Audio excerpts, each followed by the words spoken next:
Okay, we will call to order the January 9th, 2026 meeting of the Historic District Commission for the City of Saugatuck. Sarah, would you help us with roll call, please? Baldwin, Here. Narva. Here. Dean, Here. Lampin, Here. Root, Here. Patterson, Here. and Straker. Here. We have a full family in attendance. Were there any additions or changes to the agenda? No. Has everyone had a chance to read the minutes for the meeting held on December 4th, 2025? And if so, do I have a motion to approve them? Yes, I'll motion. Okay, thank you. Second? Second. Second, John. Any discussion? All in favor signify by saying yes. Yes. Yes. Opposed? Okay, thank you. Do we have any public comments on any agenda items today? I do not get him. Okay. Then we will move right into unfinished business, the first of which is the Historic District sign proposal that we started in our last meeting on December 4th. Who's online for that? I am McKenna. I believe Andy will be Hi, joining. McKenna. Sorry, couldn't see you there. You're good. So it looks like, I guess, just to do a quick recap, we netted out at the last minute meeting that we asked Concept A to go back and rethink on a couple criteria. So they came back with round two. McKenna, is there anything you want to mention about round two and what's in our packet that you'd like us to consider? Well, I was thinking we could just run through the presentation if that is Sure. fine with everyone. Sure. Are you able to share screen or would you like me to? We have it in our packet, so Sarah will pull it up here in just a sec.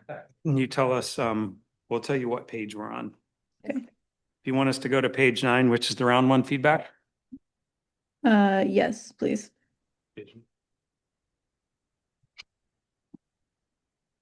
Okay. Okay, so before this, we just had a little recap of what the signs look like, but looking at all the feedback from our last meeting, the points we have taken away are first, the font in option 1 was highly readable, but feels a little bit too modern. And option 2 has that charming historical feel, but the readability suffered. So our takeaway from this was to explore a new font that's somewhere in between that balances clarity with that traditional charming feel and aesthetic.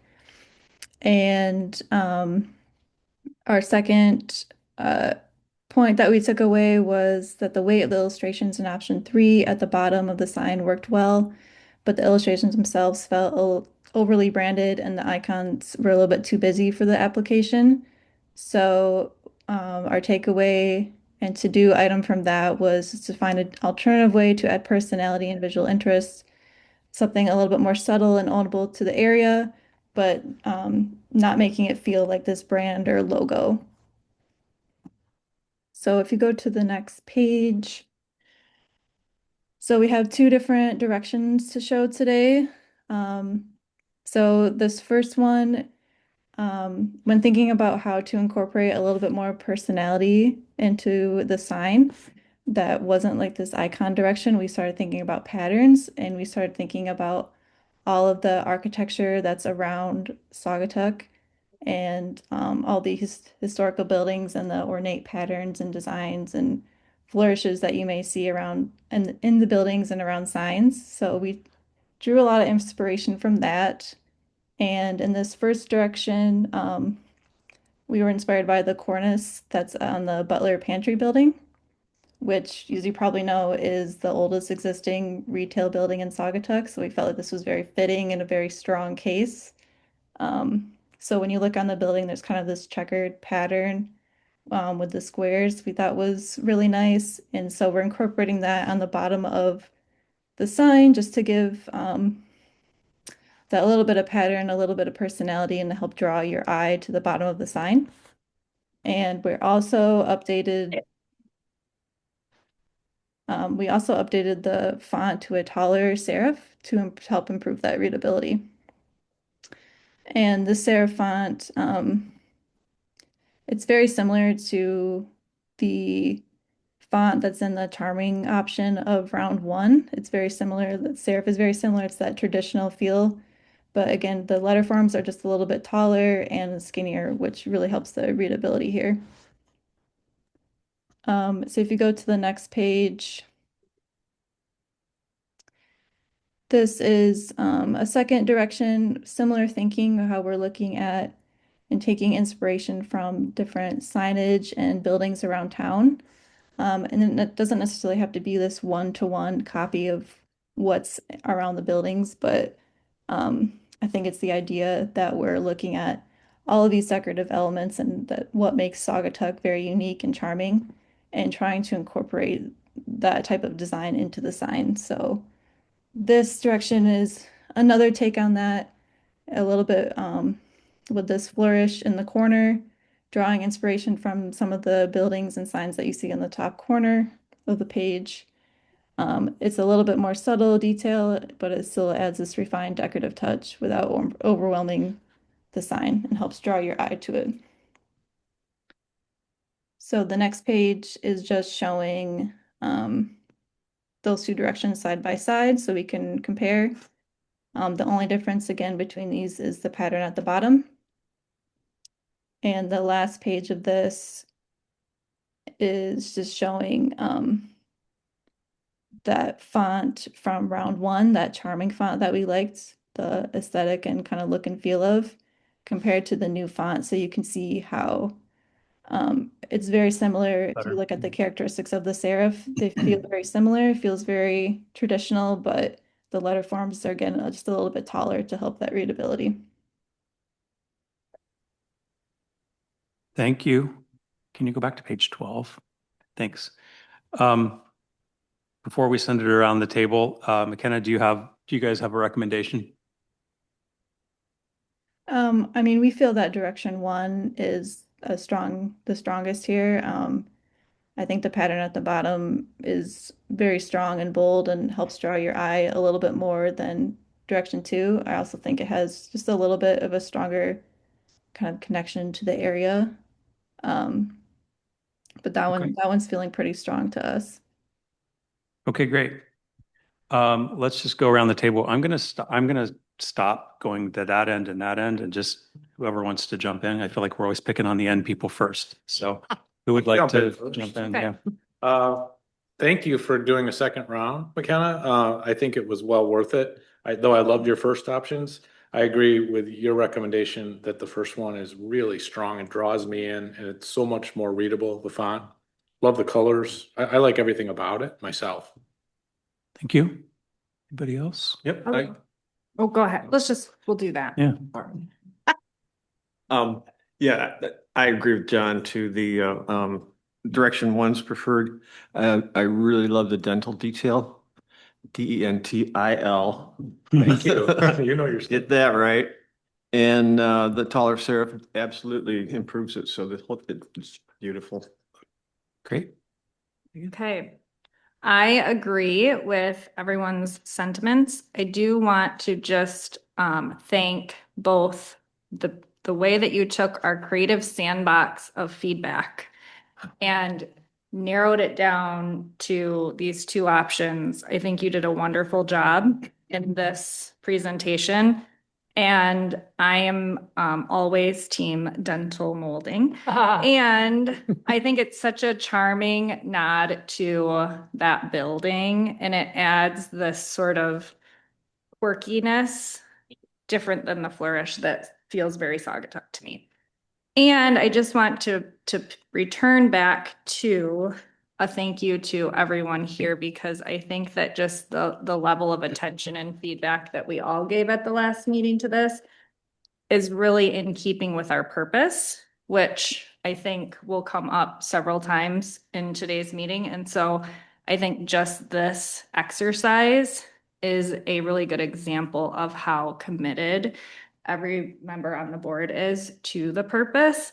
And I think that's important to note. So Thank you. Thank you. Said. I wasn't at the last meeting, but I thought I like the ones with the icons on it because I thought the other ones were too plain. But looking at this, I agree with everyone. I love the tie-in to the Butler Pantry building. I think that the other one on this example looks too old-timey, like dated, but that has the tie-in with the building and I love it. It's clean and it's fresh. So I agree. We're all in agreement. The dental molding's the winner, in my view. I can speak for Scott. The dental molding is definitely the winner. I appreciate the creativity and the commitment that it took. I mean, there's been a couple of rounds on something that, I think most people think signage should be a little bit easier, but it definitely took a minute to get it right. And you guys did a wonderful job. I appreciate you. Thank you. Yeah, not to spoil the party, I think it's a home run. I'm completely in favor of direction one with the dental. I mean, it's just, it's outstanding, really. Really a nice piece of work. And I think, I love the little side story. I know we're supposed to stay away from influencing where the branding for the city may go, but I think the little side nod to the history of the town is great. I think it solved the readability problem. So yeah, I think it's an absolute grand slam. Nothing to add. I think it's always great that it's when the recommendation is based on something, not just a Yeah. design. So, Right. would someone like to make a motion? Chair Straker, make a motion to adopt round 2, direction 1 for the signage for the historic district, city of Saugatuck. Thank you. Is there a second? Second? Thank you. Any more discussion? All in favor signify by saying yes. Yeah. Yes. Opposed? Okay. Thank you, McKenna. Send our Thank thanks you. to Andy as well. Thank you, guys. So our next steps on this, Grayson, that this then goes back to council as the historic district's recommendation, and then council approves it? That's correct. Okay, thank you. Oh, sorry. What about the post? That came up last time. Oh, black metal. The black, yeah. Yeah, I think we all, And had some flourishes on it, I think, the picture. I don't remember that. I thought, Top, I like it. I think it did have it. I think and it did too. I'm fine. with I feel that. like we all kind of I agreed. I think we all agreed Yeah. because the other one was Okay. that post. Yeah, I so thought this that is was the, like- this is the point. post. Okay, Yeah, thank you. and I think we're okay since that was the photo that we approved. Yeah. So, Hey, Tim. Okay, yes. Oh, Yeah, I've been here. This is Andy. oh, sorry, Andy, I didn't see you there. We couldn't see. No, it's okay. faces It's when okay. McKenna was talking. Yes.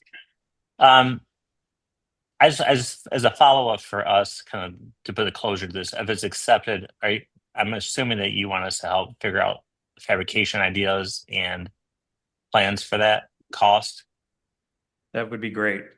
Okay, so we'll work just kind of with you, kind of after all this settles think- up, and then I think probably the next best step is as it goes to council for approval, maybe that approval has approval of this concept with a spec sheet as part of your deliverable. And then that spec sheet would be taken by Scott and the internal team, and we'd figure out what the procurement looks like.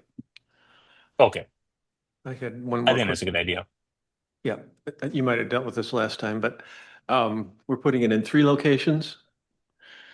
It's a good point. I don't know that we landed that plane on 2 versus 3, but I also don't know what the budget is from the city. Let's first capture a cost Yeah. and then we can discuss quantity. And maybe that can be a conversation with council. Do we have a preference? I thought we decided more was better. Yeah, I thought we were we didn't really land it, but I thought we were in favor of 3 Yes. because of the traffic that comes in via. Or North Street, one of them? No, it was because that's captured when you come around the corner on Holland. It was at the bottom of Allegan, I thought is what we said. On Old Al. Yeah. Old Allegan. Yep. Oh, yeah, that makes sense. So the 2 that already exist, one on Yeah. Holland Street and one on, Yeah. okay. Okay, moving on to new business, 246 Butler Street, which is a sign application. We have an applicant? Yes, I do. I am here. Hi there. I'm Pascal Remy. Hi, nice to meet you all. Thanks for joining us. Is there anything you'd like to add? We have everything complete in the packet in front of us and we'll start chatting about it. Anything you'd like to add as a voiceover to your application? Well, what I wanted to say is that I have proposed 3 options, option 1, option 2, and option 3 that you have in your package. And I would really be interested in your opinion about option 1. That's the option I prefer. It gives a better sense of high-end and art touch to the store I plan to open. It will be a French art de vivre home decor. And I think the black, looking at the Black History District sign we just looked at, I think it will be really in line with the art touch and the art endeavors of Saugatuck, and gives a high-end feel and historic feel to the city and this main street in Saugatuck. So I am looking to hear what you have to say about this option 1. Thank you. Okay, thanks so much. Would anyone like to start? I could, It- go ahead. I was gonna say, it doesn't really have to do with the sign, but what's always annoyed me about this building is that electrical pipe that goes up the front. So I mean, is there any way to relocate that? Because that seems to be very distracting. I think it takes away from the historic district. So it's not part of their application. Yeah, Well, yeah, that's the reason why in any option, I am proposing to paint this, so to speak, not pleasant pipe. But down the road, I may connect with Consumer Energy and see if there is a way to better locate this pipe. okay. Other thoughts? Yeah, well, let's go back to the guidelines. And I think that's where we should start on unpainted masonry, which is one of the guidelines that we've held to here. Previously, unpainted masonry shall not be painted. So that, to me, yeah, we've been through that before on several places around here, even to the point where the caretaker had to have the paint removed that he'd already applied. So that takes option 1 off the table. The second is to do the least amount of damage to the surface when you're considering attaching signs and signage. And if you zoom in on that brick face, you can see that there are multiple holes around. And the holes that are there, I would still say are okay, because the holes have been done in the mortar, not in the brick itself. And that's also in the guidelines as well. So that was option 2, which the standalone letters without any kind of backing. And then option 3, which is probably the closest to something that meets our guideline criteria, is a plain sign. It has to meet the signage ordinance on size, of course, which we don't own. But the only other proviso I'd say is to make sure that when you do the attachments, you do it into the mortar and not the brick itself. So. Thanks, that's kind Keith. of where I'm at. Anyone else? Thoughts? He's captured it for me. I have a thought based on the applicant's wishes that could be, it's different than any of these options. Can I propose that? One thing that you could do to get the look that you wanted was imagine this sign that's showing on the screen right now, whether it's a metal or wood black background, and bringing it, making it bigger, not the sign itself, the board, and attaching it to the exact length of the windows and side lights to give a feeling of taller doors too, and then put the name where you have it, but have an applied board or metal piece on top of the door. Because the door feels a little unfinished. It has no trim on the top of it. And if you look at the door next door, we have a side light. I just feel like there's something that could be done to kind of give that high-end feel that you're looking for with the black as an option. And I don't know what anyone else thinks about that. Well, I don't know that that is a guidelines-friendly suggestion, in that we're covering up historic material. And the fact of the matter is, the humbleness of that building in the original material is part of its contributing nature. So just because it doesn't have the presence, isn't the building's, like, that is the building's personality, character. Does that also contribute to the size of the sign when you add a piece of the? Yeah, Because it one of the could, things you know. about option I three. see what you're saying, but Yeah, if it depends on how you look at it, but the letters themselves feel very scaled in nicely here. It's just the background, the door, something about the door. I was trying to find a way to give the yep. owner everything she wants. That feel of that first one definitely looks good, but we can't paint the brick.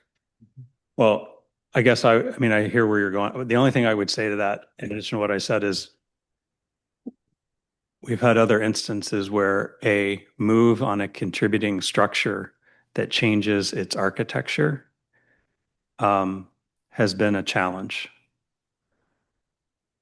So something that's not permanent, that feels permanent, that affects the architecture itself and the way you see the architecture, like awnings.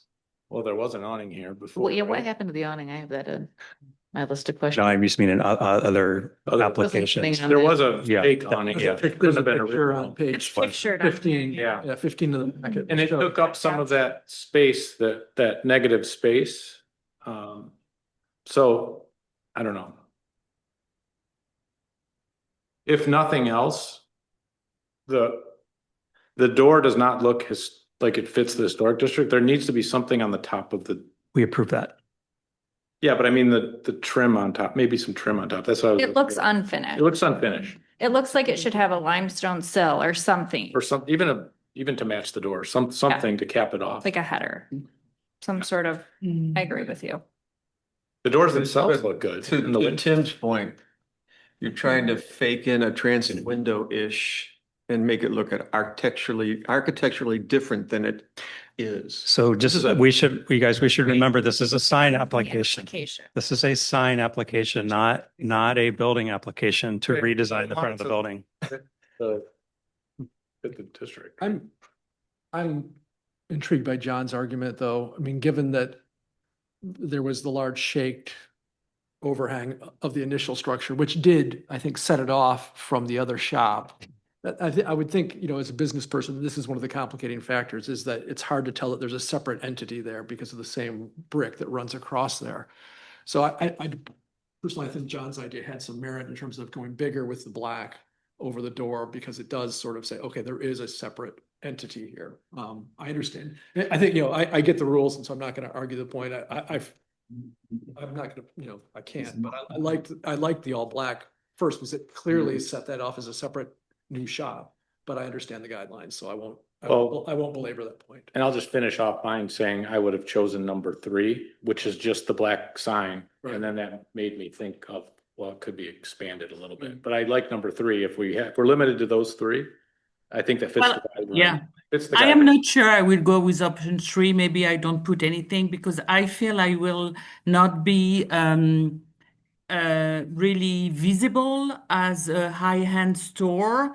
I feel I will be totally, I will totally disappear between the two stores in between. So I have to think about it. Before it was a t-shirt store, and I really want to add to Saugatuck Historic District a high-end feel and home decor feel with some high-end home decor products. So I don't know what I will do, and I may just ask for another application because I am not happy with option 3.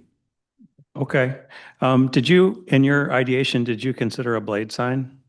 A what? Sorry? A blade sign? do So you a mean? sign that comes off the building? Well, the thing is on the right, as you can see on that picture, the yellow building is kind of making that sign disappeared from walking from in front of that yellow building. So you will not see it. So it does not, for me, you know, I don't want to spend money on that. Okay. Okay. We can, go ahead. What if your letters could have standoffs, the things that hold them onto the brick, and they were lined up to only go in the mortar of the brick, that would be your option 2, but with stipulations of only going into the mortar. Would that work for you? Well, I think so. I can work that out to make sure that the letters are attached to the mortar. Yes. I think that's the pretty, I mean, I think again, I that's know a- we're not supposed to say our favorite, it's definitely an attractive sign. Option 2, I think, is the more attractive personally, but yes, and as long as that she's going to adhere to so we go by the guidelines. So the first one is a non-starter just because we can't paint exposed brick, and so we have to set that aside. On a And- contributing structure. On the contributing structure, correct. So I understand that. And the second, it's a sign application. Does it make the sign too big, whatever? And so then there's an argument like we made for that. I'm sorry, for option 3. So it makes sense that that one gets set aside. Also, the applicant, that's not her preference and it's her store and we should, work on that. But the option 2, if she likes it, it's an attractive sign. I love the fact that she's offering to paint that electrical box the same color as the brick, and that's a really nice offset. And then if the all she's got to do is comply that the letters are applied into the mortar, and I think it looks very high end. It's a beautiful sign. Okay. And it complies. Do I make a? Yeah, does somebody want to make a motion? Sure, I'll make a motion to approve option 2 at 246 Butler with the standalone letters anchored in the mortar joints only.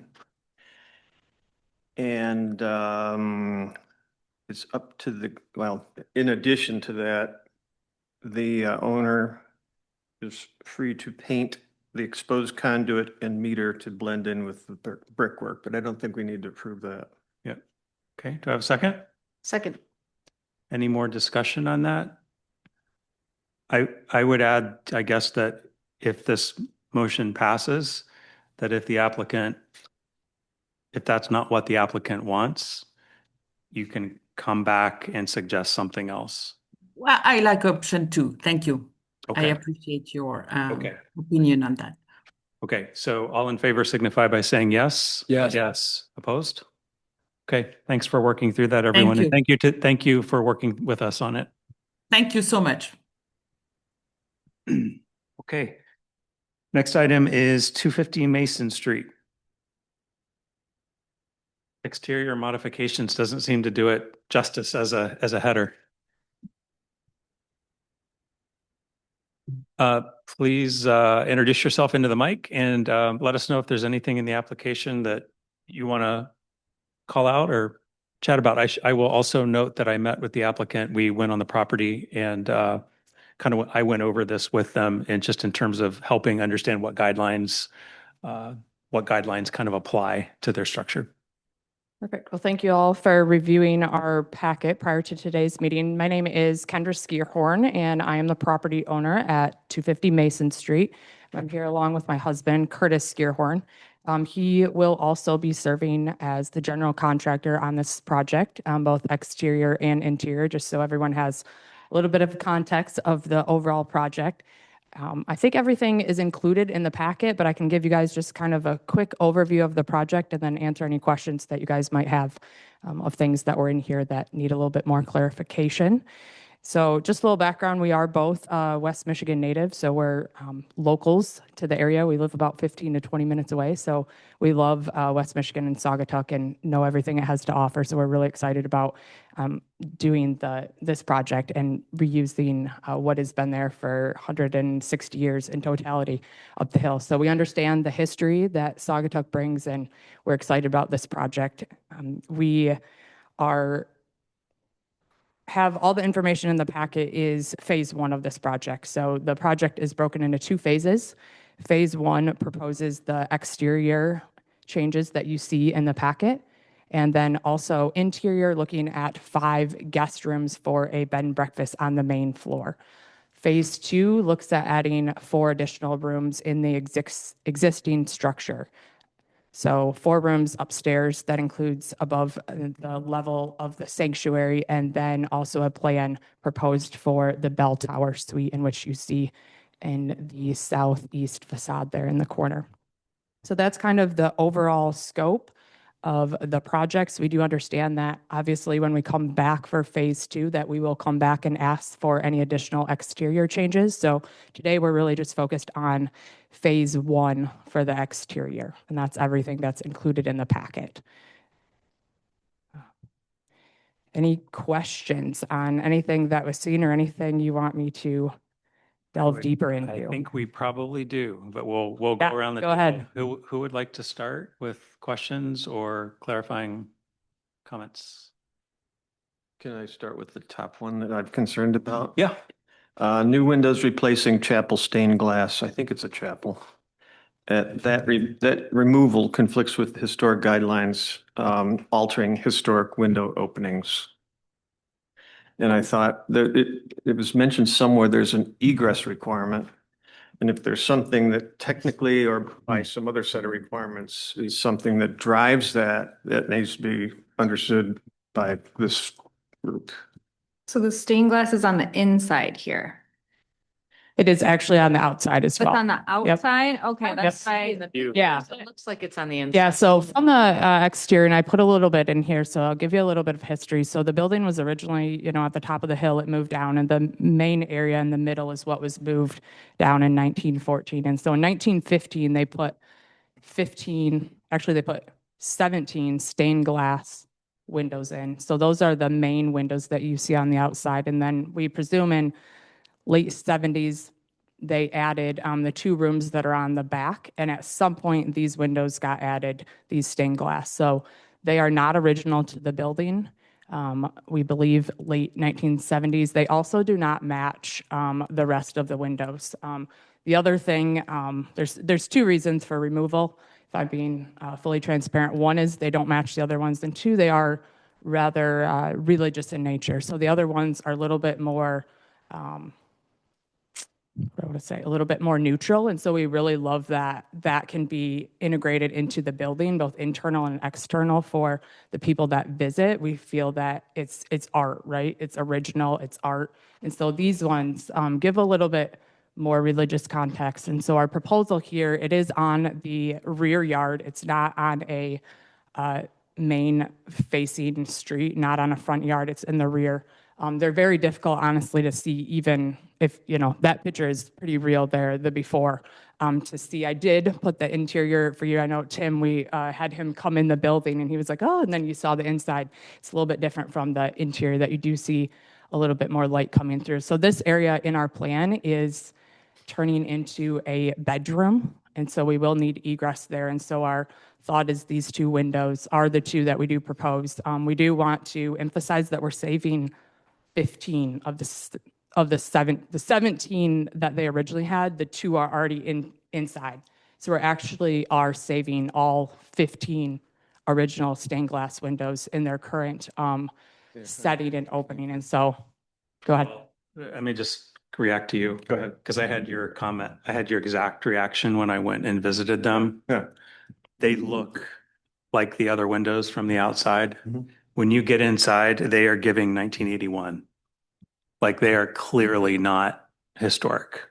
And you can't tell that from the outside. They look. Well, the thing I'm struggling with is that entire exterior is not historic. If That- you That, yeah. play the 1915 card, and historic structures have an evolution over time. Mhm. And when we determined that this was a contributing structure, that's what it was. Correct? The whole thing as contributing, you mean? And so Sir? I'm just going against with the guidelines. And if in our discussion, we find a way to rationalize how we're doing what we're doing, I'll support that, but I don't understand the rationale yet. Yeah, that's fair. I'll say one more thing and then I'll let it keep going, only because I have context having visited. Okay. And it's to your point about the additions. The back and the side of this are kind of an abomination. In the front.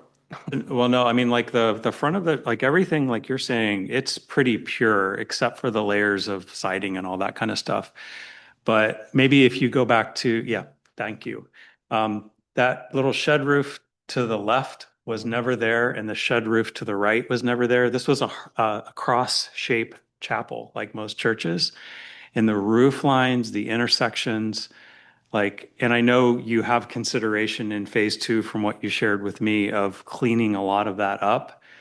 And I think if, like, that phase two is not part of this conversation, but it's relevant to bring up in that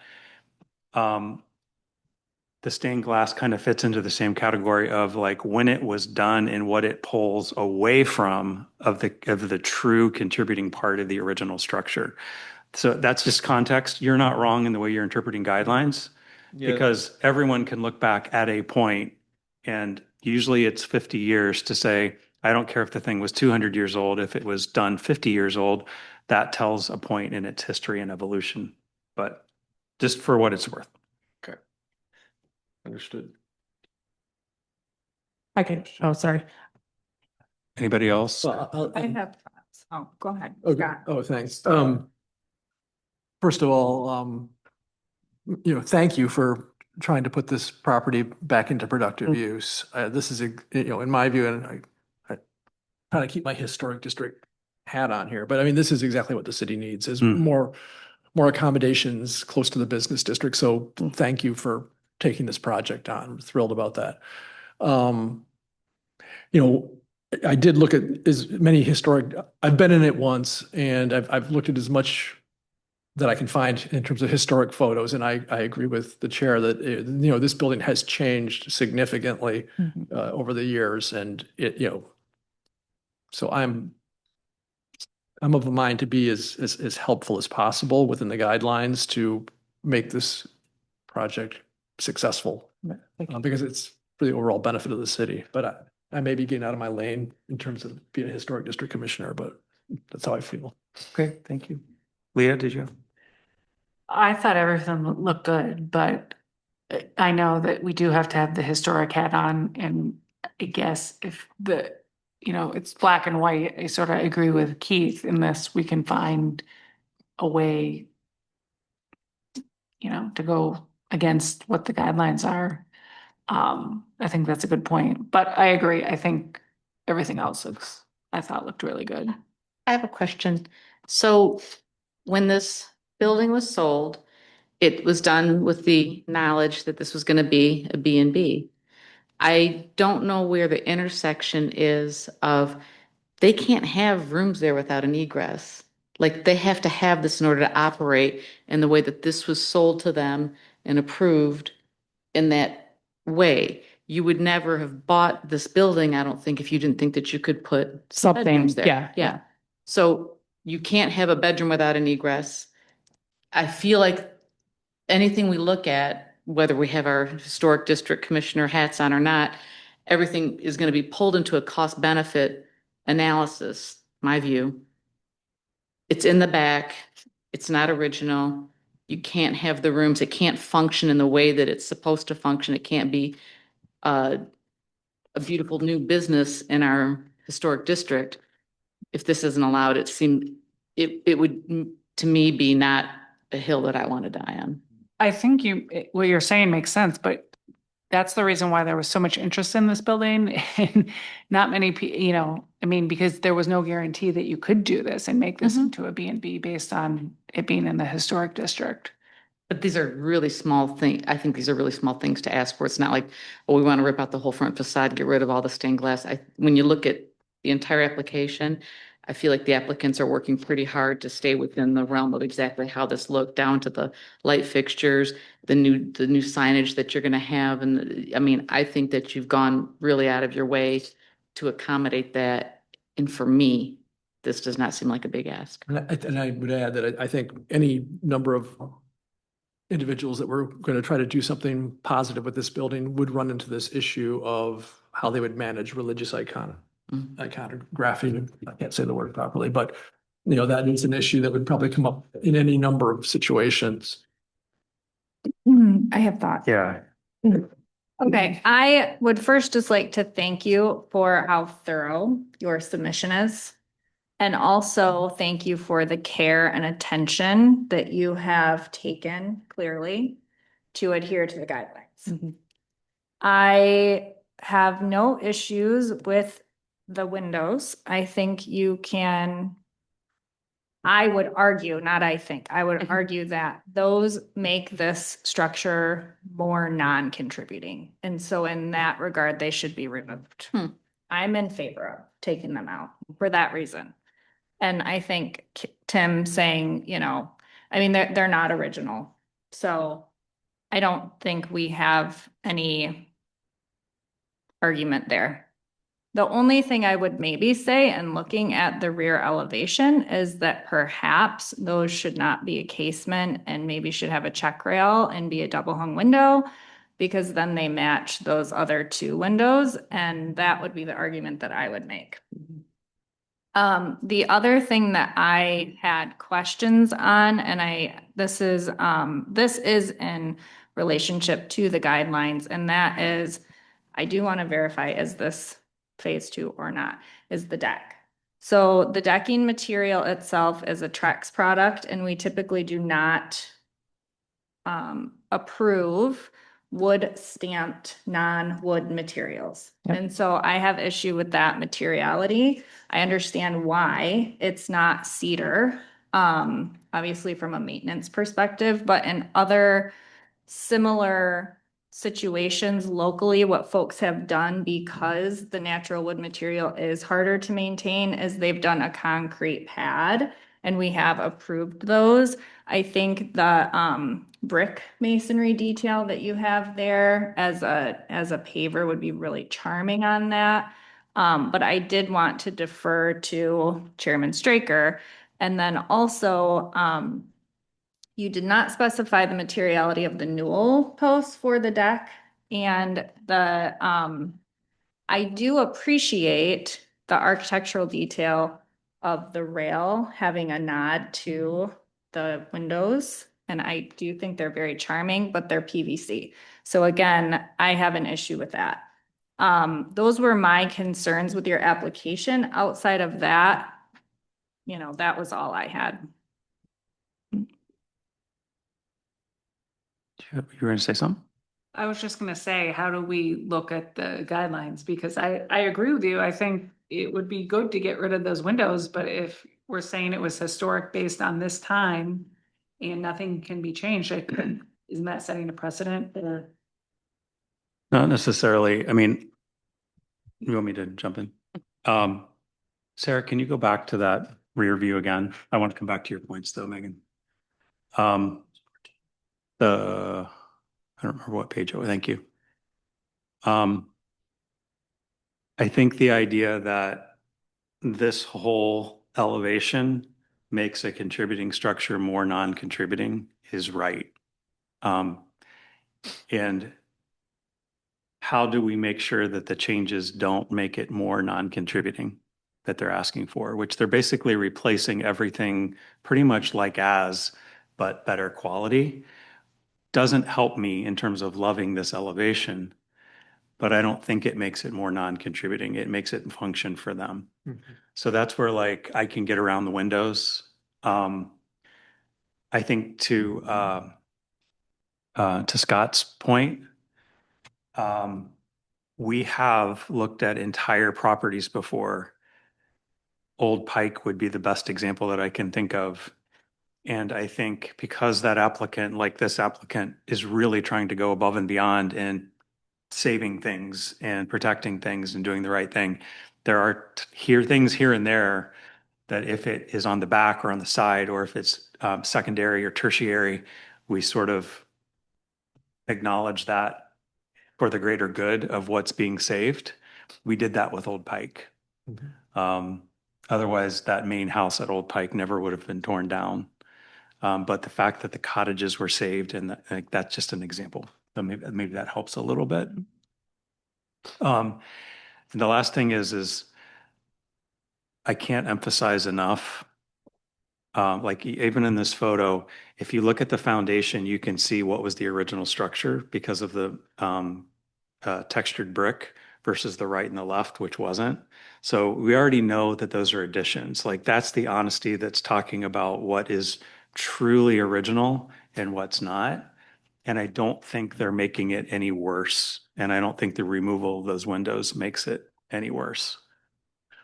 By the way, and I think I said this to you guys when I visited, on your other 15 or 17 windows that are original, I get the secular, non-secular thing in a B&B, but if those were secular and those were original, it just still wouldn't matter. I mean, you're still buying a place that you see has stained glass windows in a historic district. Like, I would not be in favor of taking those out if they were hands, like whatever they. Yeah. So anyway, that was just a conversation we had. I wanted to Yeah. acknowledge that. I do have a few. Do you want me to? Well, let me go wait back to to- your Yeah. Go ahead. Trex and railing conversation, because I think that's important. Correct me if I'm wrong, I think we have approved Trex before, or Okay. synthetic decking. You're right on the stamped thing. I think they kind of need a little bit of a stamped thing for safety and traction. The stamped thing, and I don't even need to say it, on fiberboard or whatever, is a definite no. We do not approve that, but I think Trex we've been okay with. Okay. But I agree with you 100% in your description on, like, the relief detail on the railings. I appreciate what you're trying to do. I can't get behind that as PVC, but I appreciate what you're trying to do with that. Could you do that in a different material? Yeah, we looked. I think we could definitely find something, but I think it would be pretty hard. I'd be curious to Old Pike. I actually went over there and Could- knocked on there to see they have something similar to see if Custom, it's- you could do a custom wrought iron detail and emulate, the newel and that would be really charming. Yeah. On the Trex, just so you know, truthfully, the reason that we did decide, so there is Trex there now. And so we thought that we could replace it in kind. So that's where we like the original. But yeah, all these stairs that you see there in the gray are Trex decking currently. So that's where we, went with forgot replace in kind versus a new material. Now, you guys, we want to change that. So yes, we could definitely look at the railings. I think, the goal was to get something, a little nod with, like I said, the double picket cathedral nod to the, so if we can get something more custom made, I think obviously we want to make sure it's financially, the deck on the left in the plans, basically what happens is it just bumps out to that footprint, and then the stairs actually get put in the back. So the footprint is not very large. So I don't think financially, but we do want to make sure, obviously, it's sustainable, and my other goal is to kind of blend all of those tones, the wood tones coming in from the doors, to kind of bring that all together and not introduce a new material, type. So that was kind of the reasoning, but we definitely understand that, if we want to go with a more traditional railing, we could definitely do something similar to what's there in wood. That's reasonable. Trex also makes an aluminum railing that would also work, I think. If you guys, Is aluminum would work, We've right? approved aluminum. okay. I mean, if you I- don't want to go custom, but I feel like as a contributing structure that's a church that has adaptive reuse, it's kind of a humble structure, and you don't want to put too much ornamentation. Mhm. I think the spirit of our guidelines is to not change too much. Mhm. So that's why I appreciate what you're doing. I don't know, as one voice, I don't know that I love a focus on that, because I think the hero is what you're referencing. Yeah, the windows, yeah. But does anyone have comments about doors or windows? I or do. any? Yeah. Can you go back to page, the magic one, the one with all the, yeah, that one. Okay, so first of all, if I were a teacher grading your paper, I'd give you an A+. This is amazing, like. Great application. So good, so good. You should see some of the ones we get. I agree wholeheartedly with what Megan said about the double hung windows. The ones that exist there are other ones, I think that, and I feel like the newer stained glass could come out and replace those with double hung windows. It still gives you your egress and gives continuity to this side. My question is that lower door, I see in the other exterior secondary doors, you have divided light in a wood door. That one, you don't have anything written on that one. Is that one staying? Yeah, so the one on the left there that's divided is actually a window. No, the one on the right. Yeah, that's a door that goes into the lower level. It's a little short door that goes in, and then there's a ladder that goes into the lower level. Okay. So it does open. So that will be kind of the back door for the owner suite in the basement coming out the back. So our goal, Not one of your, on your door schedule is a replacement, or it is? nope, I left as is. Because I wasn't There are other ones quite you touched have, that one. 4-light divided light. Yep. Which is really nice. Mhm. I just wondered how this one tied into that. Yeah, I left, that one is it's an emergency egress. My understanding, like, large assembly, it was one of the 3 emergency egress doors that go out in the basement. So it is, as it currently functions, it is a assembly use emergency egress push bar door. So that's why I left it for the time being.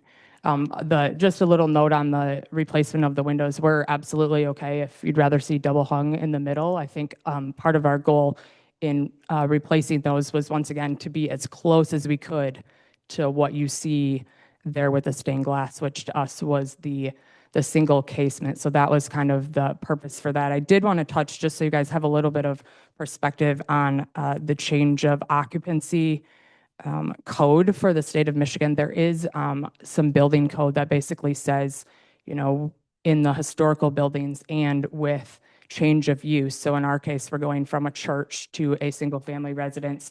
It is a lower use that you can get egress through keeping the windows and the openings as they currently are. That can get passed if it's a reasonable size. And so just so you know, that is why, you know, we are changing those to the egress in those areas and keeping them as is. They're actually 4 inches higher than what my understanding of and our understanding of the code is, but our goal is to get them passed by keeping the current opening that's in the masonry already. So that is the thought behind those egress, and not making them larger or, you know, changing the opening at all, getting them passed as is.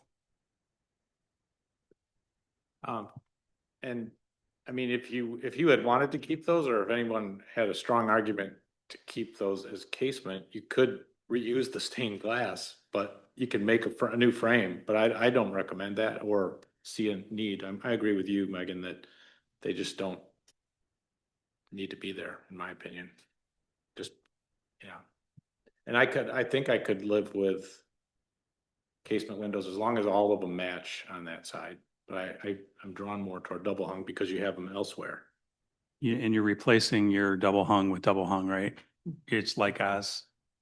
It says window replacement, doesn't say. Yeah, we ended up going with the single casement on these ones because the Oh, double sorry. hung, It's not so what- that's another egress thing. We believe that if we are able to get the code passed under the historic structure and the change of use, that those might be able to actually stay as is.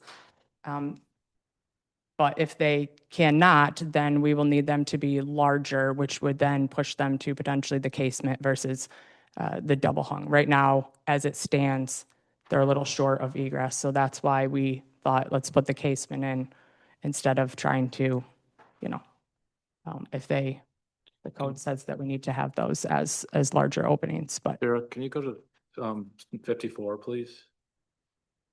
So we have divided light on some of these other ones. West facade, I think it's page 54. Yeah. So we have some divided light there. Are those like clip-on, or are they original old windows, or what are they? Those? They're new clip-in. They're new clip-in? Yeah, all those are newer Okay, so we have- windows. And so we have some other double hungs on the side that don't have any divided light. I feel like you could do all of them that way, and take out the clip-ins, but then you're introducing some divided light to your new doors. Doesn't mean you can't do that because they're wood doors, stained doors. Oh, So one thing to remember, I don't even know how many types of windows and doors Yeah. there are in this thing. And, Yeah. and the applicant has, back to the deck, they can replace like as. yeah. So they are bettering this, like to your point, I mean, like the divided light in the new doors as proposed is different than a lot of things that are there and that they're changing. But they could put in another 3, 6, 9, 12, 15 panel door and another 3 panel door in the red if they, Fiberglass. Fiberglass, yeah. Yeah. Right. No, I get it. I'm just pointing it out that there's a lot of double hungs here. Yeah. There's a lot of divided light that easily could be not divided light. So your ones on the other elevation we were looking at, if you're gonna do 4 double hungs there, just don't do divided light and minimize it. And then clean up Yeah. the ones that can come out, and then it feels Yeah. just more cohesive. And the fact that you chose 4, just 4 divided light on your doors, it's a cleaner look. It's not as busy. It looks really, I think it I don't will think flow we, better. I don't think we can ask them to take out the grids. No. of- We can make a suggestion. It's based on the window. If advice. It's based on the window If suggestion. you go to appendix, I know this got added. If you don't mind, do you mind going to appendix J or I? Appendix I of the historical photos? At the very, Oh, it might be, is it? For the bottom, I think. and this did get added a little bit later, so I'm not sure if everyone was able to see this. So, Yeah. I was just gonna- yeah, so these are some of the historical photos, and, you know, that's what was originally at the top of the hill, just the middle part got moved down and then got added, so this, this is actually where the current building is. You can see here, obviously, all of this structure, if you want to scroll down a little bit more, this is the bell that's still in there that we do intend on preserving. So the inspiration, it's hard to see for the 3 new doors, if you will. This actually is not the same. It's actually not in this picture. So this is very similar. The new door that we're proposing is basically the same door, except in a lighter tone. And then these doors, this is actually a little bit different in this picture. When the building opened, that picture up there was hard to see, had the 5 panel doors. So the new entry doors are as close a match to the original 1915 structured doors. So that's where I replaced the 3 main entry points to match the, you know, or come close to the original 1915, you know, structure. That's where the inspiration, if you will, came from. Was the bell tower, were those shakes? Hmm. Really? Mhm. Wood shakes? Yep. Wow. Isn't that amazing? Yeah. And stucco. So that's a little bit of meaning behind the doors of where, like I said, I got those ideas from. Same thing with the light fixtures. There's a picture, if you go back to the 18/7, if you scroll back to the previous page here. It's very hard to see, but so I tried to pull a little bit of inspiration from this light post there for the exterior lights to kind of pull some of those things out. So it was, as I'm sure you're aware, it was a little bit difficult when you have things that are, you know, not historical and things that are historical. And so our goal really with this whole project is just to try to bring back as much of the historical nature and some of the fabrics that we can to integrate into what, you know, we purchase. So that's kind of our goal. Eric, can you scroll up just a bit? No, sorry, I meant down. I always never know which way to say. Up a little bit too far, right there. That's where you can kind of see on the back corner, the very right corner where it was filled in. You can see a little bit of the roof line of the cross structure. And that's why that back end is a cacophony of windows and weirdness, because that was all filled in. Yeah. Yeah. And does anybody else have anything that's? Two Yeah. more for clarification. There's a piece on this, on the attached signage. And are we in to approve a sign on the 3 locations? That was I didn't. Oh, yes, where There's- they are slightly changing the leaded. Well, I didn't really understand it. You want to walk us Oh. through this? Oh, you mean, They're taking the Say- pastor off and that it'll become Bell and Lily Inn. But Oh, the, Well, right? here's what I interpreted it is you're wanting to put a sign on 3 different locations on the building, correct? Yep. What I don't understand is those new signs, or are you taking the existing stained glass and removing what's on there and putting on that? Or is this just an example of how you? This here is I marked it as existing interior treatment for reference. So this is actually on the inside Okay. of the window. So if you're standing in the foyer and you're looking at the window, this is actually on the window. I'm gonna scroll up just a tad. So this is what we're talking about right here. It's pretty small, but for now, we thought this is a good way to incorporate it. So we're putting this here on the main three facades of the building. There's this little plaque, which is here. So on the other side of this window is actually this. In the foyer, you can't see it. And then on the east facade, there is it's called Barian class, which was a historical reference to one of the classes. That's on the inside of one of them. So the goal of showing this was just really, we're kind of using similar typeface and methods to mimic, what the design on the inside is. So yeah, we're not taking anything off. It's just adding, they're all blank. I call them little plaques on the outside of the windows. Okay, so there is a specific sign that you're gonna put on the exterior in those locations, correct? It'll just be black lettering, literally hand applied. So using this material On what? On the glass. Yes. Yeah, just like here. So it's hard to see here, but this is hand painted using these stained glass methods on the inside. So you only see it on the inside, not the outside. You only see it on the outside, not the inside. Ah, And the inside will have the original. Yep, so the inside will stay like this. But yeah, it's these methods of drawing. I mean, And can it be removed? yeah. You Okay. can take. Razor it's blade. No problem. removable, but so we're not we're not adding any frames, and it's literally paint. And that meets the with kind guidelines. of- That meets. So Good. thank Thanks you for explaining that. Yeah. And thank you for Yeah, I get it asking. now. It was, okay, last one. There's an arch that you show on the left side of the building behind your residence area.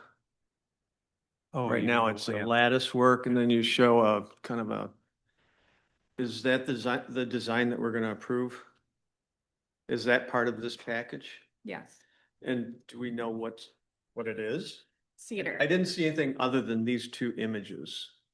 I don't know about the Specified materiality or size or dimensions or, So what happened with this and what we were told, so there's actually a gutter that goes down here, and then this is actually a gutter that goes out. There is, some drainage things that we want to address in phase 2 and down the line, and part of it with the off-street parking, which we have as well with the catch basin, but we need this gutter, or else we're in trouble. so it's a gutter. So it's a gutter here, and we're just basically beautifying what's already there and putting this surround around it, so it's not this not attractive white. With cedar white that lines. matches the newel posts in your deck and Yep, everything. yep, so Yeah. just a cedar surround that matches, kind of ties everything in, nothing, fancy, but I didn't really want to leave Mhm. that lattice there. Okay, so it's a same size as existing and it's a conduit for your water management, correct? Yes. I mean, I mean, we could leave just the gutter hanging there, but we probably don't want to do that. We want something in there for really short term. Longer term, I think there's a bigger plan for the drainage of the entire property, in which maybe that goes down and connects into the system, the drain system and things of that nature. But for the short term, we thought this is a good solution to just kind of beautify that up a little bit. And last one, sidewalks and patio. It's noted brickwork. I don't think I noticed any kind of design, whether it was, running bond or if it was, what do they call that other version? Running bond is off the, Bone or. Oh. yeah, and all the different ones. I don't know if we approve that or not, but that certainly has a streetscape, impact for us. So when you're looking back there and as well as the front, I just wanted to make sure that we wrung that out a little bit, that we understand what's going on there. And whether or not from a streetscape perspective, we're good with that. It's flat work, correct? Brickwork. Yeah. I think the The material, material meets the guidelines. correct, it's honest, and I think you're just proposing that it looks like what's in your packet, correct? Yes, yeah, the picture. Yeah. All right. Yep. Go ahead. Does anybody else have, did you get your doors and windows Well, answered? I think, yeah, I think we commented on it. I think it could go either way. Like, I think we have to stipulate that. Does anyone else have any comments about the windows? About casement versus Casement double hung, versus- Yeah, because I could go either way as long as we look for the most. Which windows? the stained glass. Getting the stained glass windows, I would say they can come out, the newer ones, but we still left it open-ended. We recommended kind of, casement. In the window Or double- spec pack that they submitted, because they're replacing those additional windows too, they have casement specified for all Right. 4 back there. So we need to make a determination if we're gonna approve with double hung or That's casement. what I'm trying to say, yeah. Well, isn't there an egress requirement for size? She just touched on that, so they're grandfathered in. So we're good on size.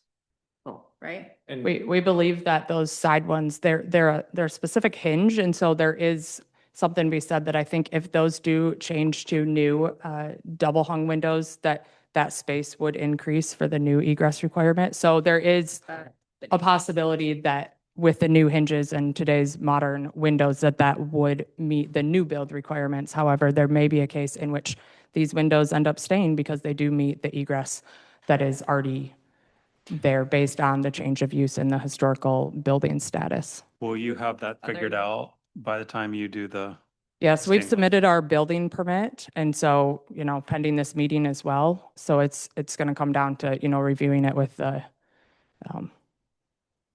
Allegan County with the building inspector and saying, here's the code we found, it's a historic building. Because there's other double hung windows and the stained glass windows have almost like a check rail detail, I feel like we have to go double hung. I do too. We're okay with double hung. Double hung is, Okay. is, We I just need mean, to clarify. it's more affordable. It's, they can open them up. It's, whatever you guys on this, I'm not too picky on this facade because as we already talked about, it's, Double hung with no divided lights. Right, so. you want divided lights because No divided okay, I was gonna say no divided lights. Okay, perfect. Let's get at our other sticking points, so whoever makes the motion can say that. Yeah. And the railing was another one. railings? Yeah. So I respectfully disagree with you that that's over embellishing this simple structure. I think that's super, like, a little detail like that goes a long way, and there's not that much of it. So I like that. I hope that you can find a way to do it. I would approve that in a different material. And I also like your bell light. I just think those are 2 very charming little things that you've added to this structure. Material would change for me though, like if you did that cathedral thing in wrought iron, I would not. I think that's like Too busy. too busy, too Yeah, much, yeah. even though it I would think meet the our. wrought iron would need the chunky newel, right? Like then the wrought iron needs its own. Skinny noodle, that's part of, Right. right. Yeah, then Yeah. there's no need to differentiate material there. It's just all wrought iron, but it has that cathedral nod. The good thing about this, and the deck would probably be the Trex that you pick, that cedar look you have on your dual posts. It all really It's very looks good. charming. It looks really Very- good, yeah.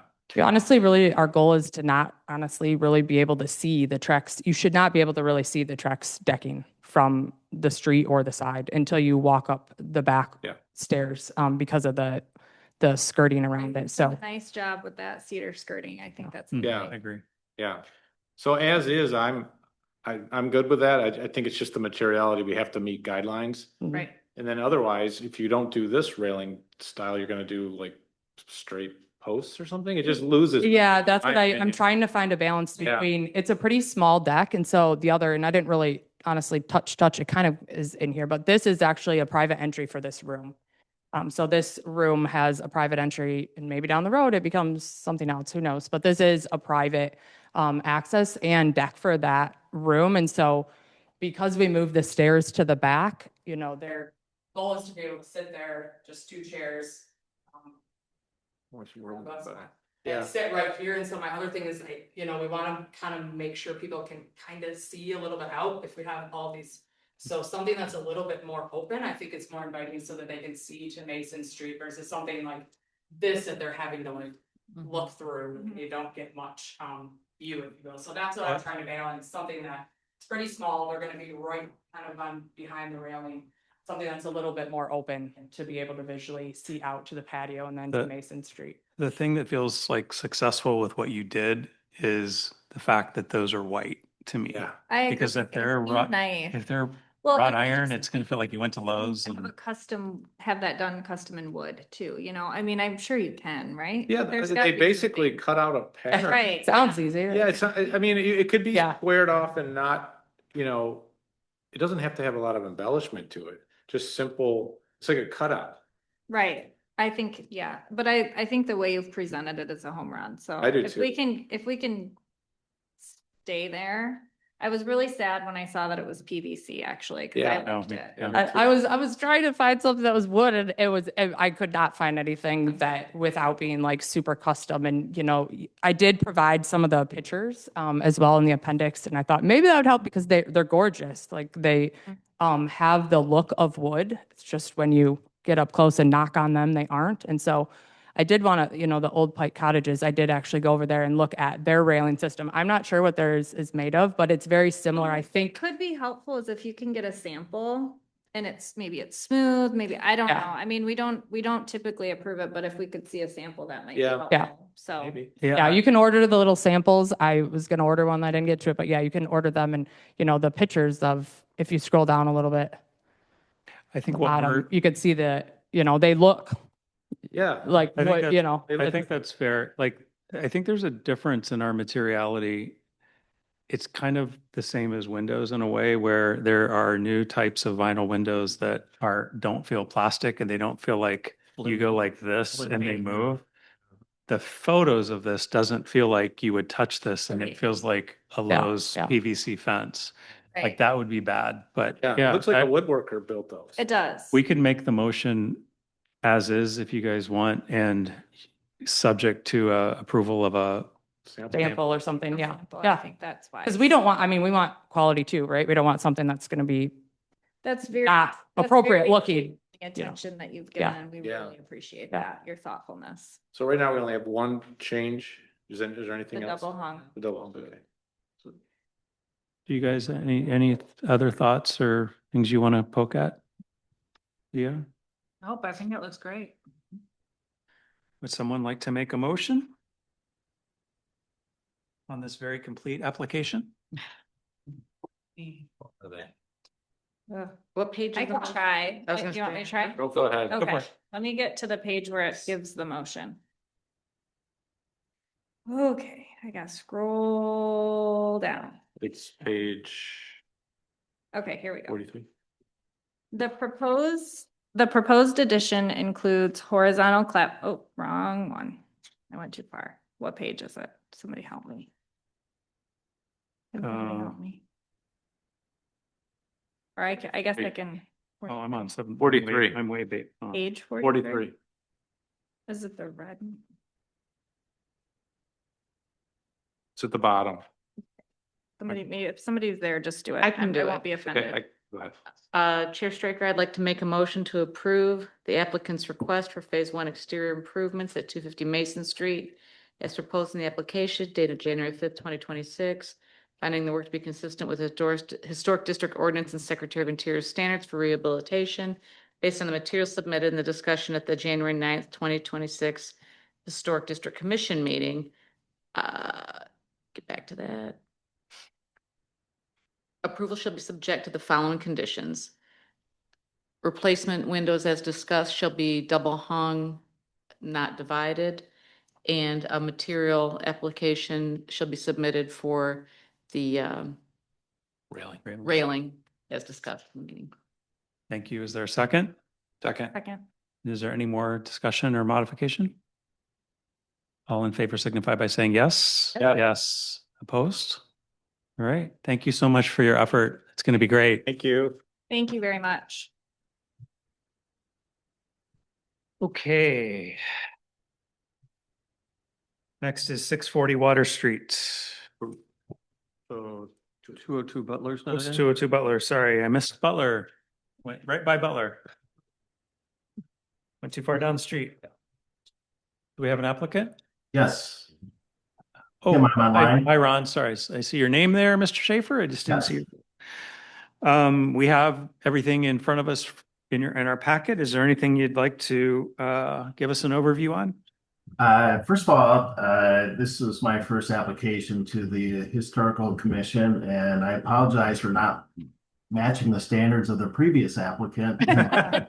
So, but be it as may, we've recently purchased the building and the restaurant in 2025, and as you all know, the space is very small, and we've looked at several options to increase our capability by storage and also operational. One being it's a building built in 1840 that's on a Michigan basement, so there's very little space underneath, and we have some issues with the foundation. So one of our options was to totally excavate the basement and reconstruct the foundation walls. And that got into feasibility and affordability situation. And we felt that our best option would be to do a brand new addition onto the northwest corner of the existing structure. There's actually in that area where the existing kitchen is at was an addition that was done probably 15 to 20 years ago. It's hard to find out when it was done, but we would be adding on to that with a permanent structure with a single story over top of a basement. And so as you can see down by the drive, there's actually a 8-foot high gate that obstructs the view of the garbage receptacle. So the fence on the north side of the structure, so the entire addition would be non-visible to the street. However, we feel it's important to if anything ever changes, that it matches the the existing structure and complies with all the requirements of the historical district.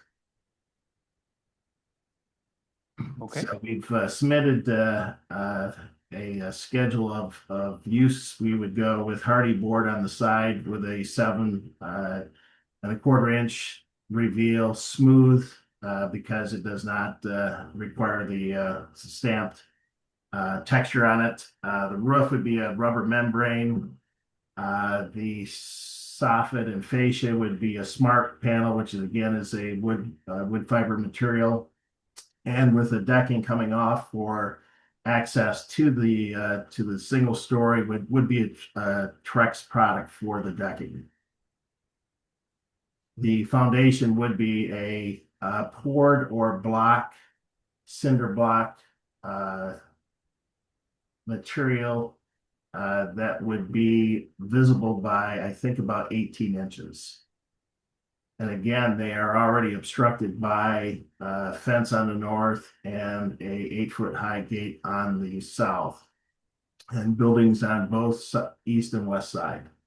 So the visibility to any passerbys is non-existent. Okay. Thank you. Hold on, we're pulling something back up on screen here. Bear with us. Yeah, Grace and I had actually just emailed you a picture of the gate. I did not include that in the presentation, but by the city standards, we have to provide screening to the garbage receptacle. Okay, we'll go ahead and open it up. Any questions, clarifying comments? I think I have a couple. Yeah, go ahead. I noticed on the siding and trim, it's specified as AZEK, AZEK. That's a PVC material, correct?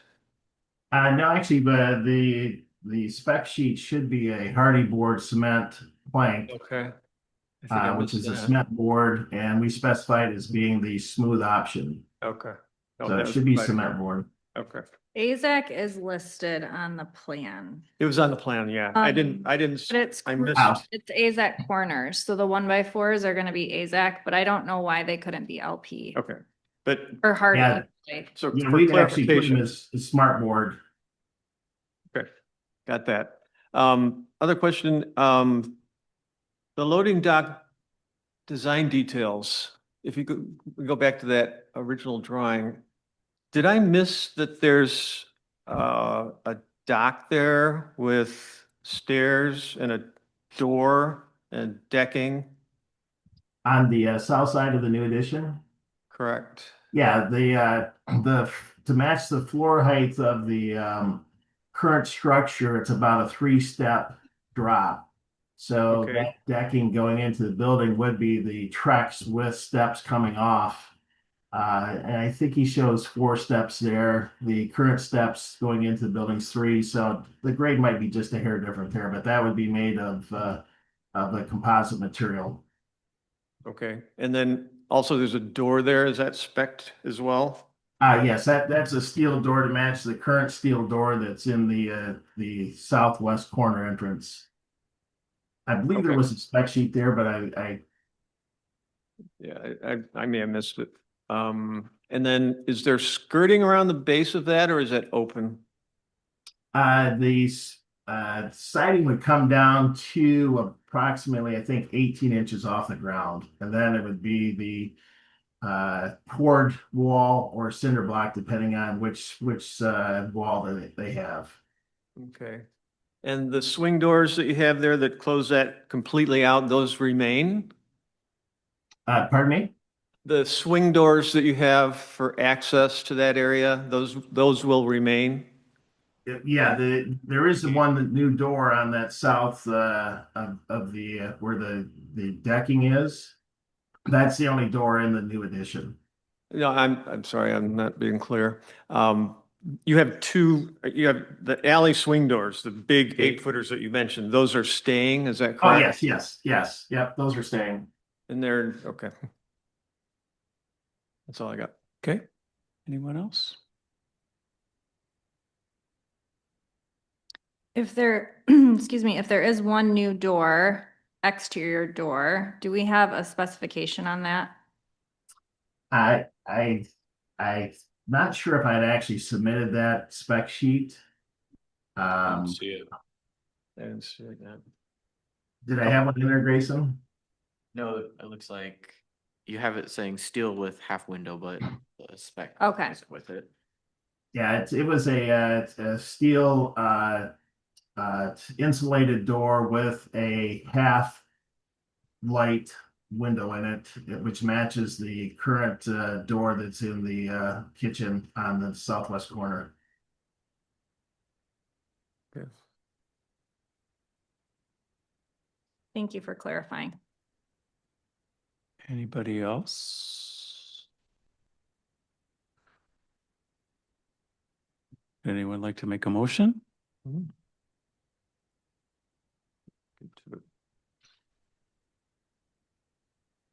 H is it on? We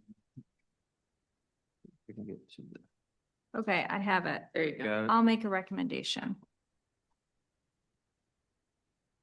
I would like to move to approve the applicant's request for a 500 square foot rear building addition at 202 Butler Street as presented in the application and supporting materials. Thank you. Is there a second? Second. Thank you. Any more discussion on this one? Okay, all in favor signify by saying yes. Yes. Yes. Opposed? Thank you so much. Good luck with the project. Thank All you. right, thank you very much. Have a good day. Thank you. It's crazy back there. It's a lot going on. Okay, now we're going on down the street to 640 Water, which is a demo and construction of a new structure. Do we have an applicant on the phone? Yes, I'm here. Hello, how are you? Good. I'm not sure how long you've been with us, but anything you'd like to add to the application that we have in front of us before we chat about it? Yeah, I would. Would it be possible to have someone flip to drawings, which are on page 95 of the packet?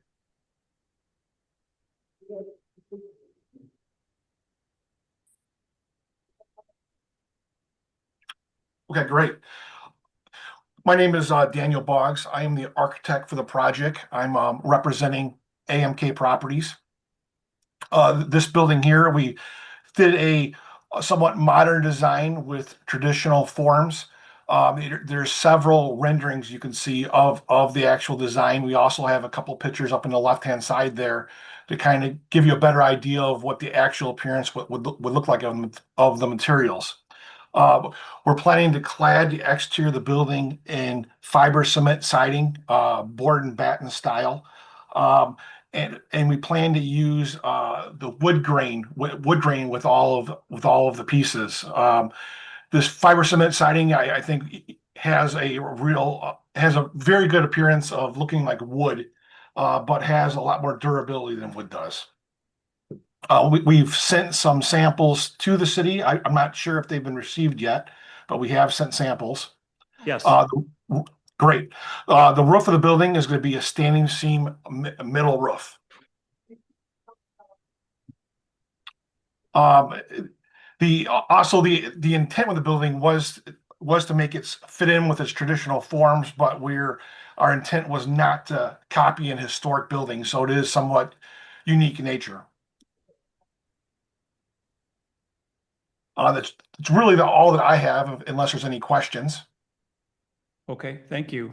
We will go around the table here and see if there's any questions or comments. Just one contextual question, not really about this building, but maybe Grayson or anybody who might remember when we first started talking about this conceptually, it was this plus the property next to this. Is this a completely different? I realize we're not talking about the property next to it as well in one big development, but is that a phased thing that we should be thinking about, or it's not applicable here? Currently, as my understanding, they're proposing it separately now. This Okay. is a single property application. They have incorporated some sort of easement agreement between them that's already existing. They've adjusted it so that the access to the waterway is more pedestrian friendly though. So Okay. I asked that question because mostly because we're demoing a property. So I wanted to make sure we're looking at this in context to the Sagataco building was also originally part of like one big thing. So I see that it's not now. So I know you're not proposing that. I just wanted to clarify because that would put in context what we're tearing down versus what we're putting back up. Can I say something about Yeah. that too? Did I miss the HDC application on this? Because the only one that I saw in the packet was the one that we Printed it saw out for you. on 3 years ago. yeah, it's printed out on the table for you. Okay, so it was incorrect in the Yeah, package that came online? Yep. Okay. All right. Can I start? Yeah, please. Okay. I would like to thank you for your submission. And again, I would like to go back to our purpose, which is to protect, celebrate, and advocate for the historic fabric of Saugatuck. And then I'll skip one part of it. Well, we are caretakers of something special, carefully preserving what we love today for those who come after us to enjoy tomorrow. And so I would just like to say that when I look at this design and I think about demoing a building and us having an opportunity to approve a design that fits the fabric of our existing downtown area and charm that we have in Saugatuck, I feel that the design is lacking attention to form. I think it has stopped at function. And I would like to see some changes that would add some architectural interest. The sides of the buildings are void of any windows except for the one in the kitchen. If you can pull up the elevation for me. And I say this, and I say this with respect, and also, fortunately or unfortunately for you, you're presenting to a group of people who feel really strongly about adhering to our purpose. So oftentimes when folks come before the board, there's discussion, and this is part of that. So I don't want to sound critical. However, I think that we definitely need to take great care when we are taking something down and then approving something that's going to be replacing it. So I say this with respect. I would like to see more architectural interest and detail and change in materiality. There is nothing interesting or giving me any sort of character here. There's no change in depth. There's no change in, I'm going to just speak to not necessarily the style of this plan, but give me a freeze board, give me dental molding. Obviously that doesn't fit modern, but if we have an opportunity to add something to a streetscape, it definitely needs some architectural interest. A stone ledge, more windows on the sides. I think the scale might be off here, so I'm interested in the height of that main level and if there's an opportunity to bring the height down a little bit. I have quite a few concerns with this initial design as it's submitted. And, I know I'm giving you a lot of broad feedback here, but I don't feel comfortable approving this as it's submitted today for a number of reasons. Respectfully. Chair Stricker, Anything yeah. else? I want to understand our guidelines. So the way I understand this has gone through planning, and I know that they've gone through the height restrictions, and they've done that work. As this has already gone through planning for the PUD, there's going to be, waterfront access. They've got parking. They've decreased from their initial ask the number of short-term rental units in order to accommodate some parking. So I know that they've gone a long way in working with the Planning Commission to get it to the place that it is now. The question that I have when it comes to our guidelines, when you raised a structure, I mean, right there is now is the old bait shop and what was a laundromat, I think, years ago. So that's completely down. We aren't doing like as replacements. So what do we abide by from this point? Because if you want. Yeah, it's a good question. So I think like in these kinds of instances, it's sort of no different than a vacant lot in the center of the historic district. So traditionally what we've done and what we should do with guidelines is first look at mass and scale and streetscape compatibility. So look at what's across the street, beside it, kitty corner, as Shikander say it. Just like put it in context. So one of the things for me that stands out with this as an example of whether it fits or not, good and bad, is what we've approved too before. The house that's north that has like a separation and that is a mass on the water that is there. And I don't know how it was referenced when it got approved. I wasn't on the commission, but like you look at things like that, like what's happened before and why. So I think that would be the first lens we look through. I appreciate where you're coming from, Megan.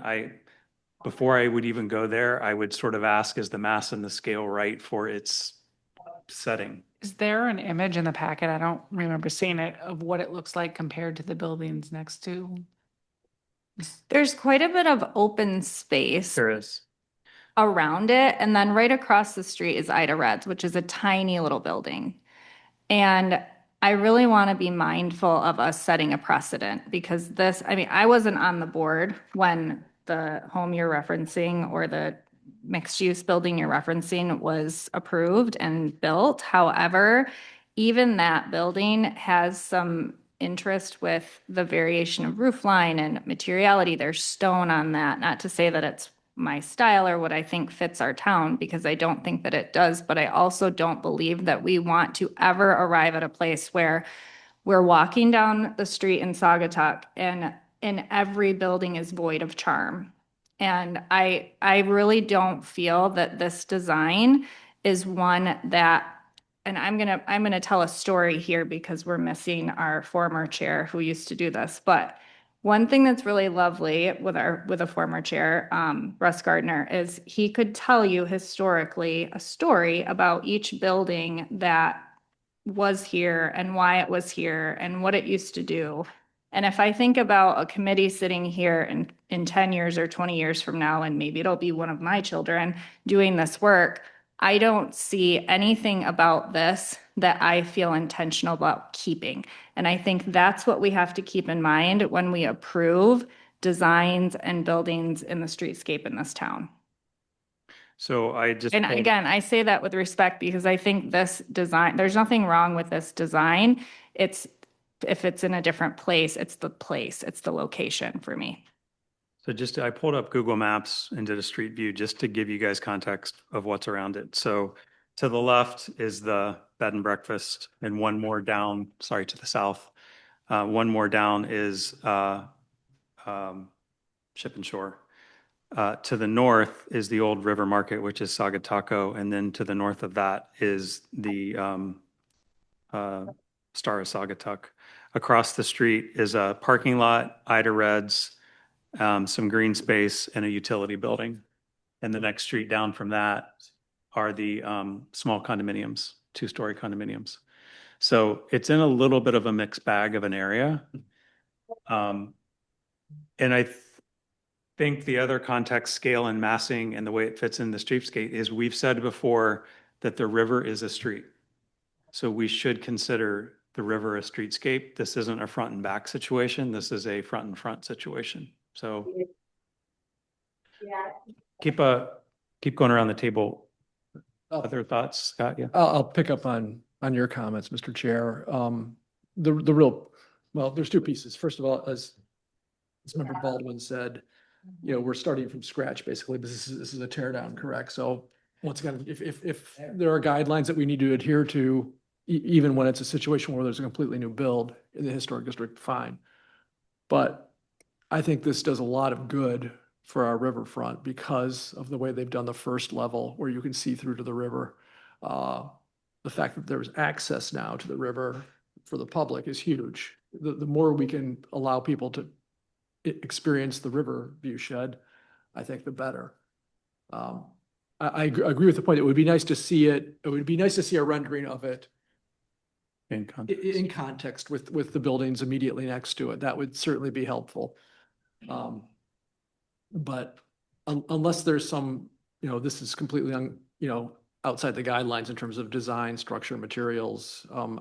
I think it's a very good use of this space compared to what we have now. And, if we're not preserving anything that's there, I generally am positive toward this. By the way, just for the applicant, just know this is our normal thing. We go, Right. We're all over the place before we land because that's what the dialogue is about. So I know it might feel like a roller coaster, but just to give you context. Can I make another comment? I do feel very passionately about this, as you can tell. I did a little homework today and I drove down 8th Street in Holland because I know that there's new buildings there that are a mix of sort of modern and traditional. And we always say in here, when you're adding on to an existing building, we're not trying to recreate history, right? But if you feel so inclined, and if we don't make a motion to approve this, take some time and drive down that street because there's some really interesting ways that they've incorporated mixed materials, change in depth, brick at the bottom, different colors of brick mixed with metals, cantilever decks, we have an opportunity to set a precedent for when a building that isn't, I'm not saying this might not be a good use, but I don't think enough has been done here with regard to materiality when we have people who own the hardware store, for instance, and we've just sent somebody on a, search to find a clay tile that works with, the roof line. And you're investing, we had an application earlier today that, they're investing really, really good quality, very expensive Simpson doors. And there needs to be more care taken to the facade. Leo? I actually agree with Megan. I would like to see something that looked historic, but I get where if you're starting from new, you can build whatever you want and it can be modern. I love the fact that you can access the riverfront and some of the other things they did, but in terms of historic, I would like it to show more charm. And I mean, it looks okay, but I don't think it looks great. I wonder if we can start with mass and scale. So, It's too massive okay, and it looks monolithic, in my Okay. opinion. okay. I think that's important for all of us to weigh in on because of its context, where it sits. Like even the view that we're looking at on Google Maps right now, Yeah. how does it relate to the old River Market building? How does it relate to the two-story B&B to the left? Can they show us a schematic of what it would look like? Yeah, I mean, if you drive down the street, so the Ship and Shore has this really charming sort of retro quality. And then, you get into, and, we're a mixed bag here, right? So there's a lot of mixing of architectural styles. I'm not saying that you all of a sudden have to adopt a craftsman style or a Victorian style on this building. I think you can do something that's modern, that has, more thoughtful specification with regard to materiality and natural materials like brick, cement, brick, steel, in concert with those things over also the materiality you specified as a stamped wood, which we don't approve. Chair Stricker? Yeah. I'm sorry, I'm still not sure that I got an answer to my question on fully understanding what our purview is. There's going to be things that, that we like or we prefer or whatever, and I understand that. But what exactly is our mandate when it comes down? I don't think I got. Yeah, that's fair. That's why I think, trying to take us back to mass and scale first, because I think with a demo, our mandate is to, especially with a demolition, is to make sure that what's being replaced before we demo what is there, regardless if it's contributing or non-contributing, that what replaces is appropriate for the streetscape, according to our guidelines. And mass and scale, in my opinion, is the first doorway you go through to make sure. But hasn't that already been addressed in the planning and zoning No, stage? they would- Okay, that's they- my question. So I'm sorry, I missed your question then. I see what you're saying. They would address mass and scale as it relates to zoning, like planning guidelines of space. In a way that relates to the setback. Correct. And the Heights. of use. And granting them the PUD, because percent it of says, use of the you're lot. this many parking spaces and this. Yeah. Go up this high. You're able to go up this high. That's a great example, actually. You're able to go up this high within those guidelines, but we have the guidelines of what's appropriate within the streetscape. And it has been a conversation with this commission before, where sometimes we've allowed someone to go up to the height that's allowed by planning, but it doesn't feel right. We have a couple of very recent ones that we allowed to go up to the height and it doesn't feel Get right. prickly about when we talk about what we feel. Totally agree. I don't want to say feel here, although if we go back in notes or video, everyone says we should all get in the habit of not saying I like or not. Right. Because Correct. that's Right. not what we should ever say.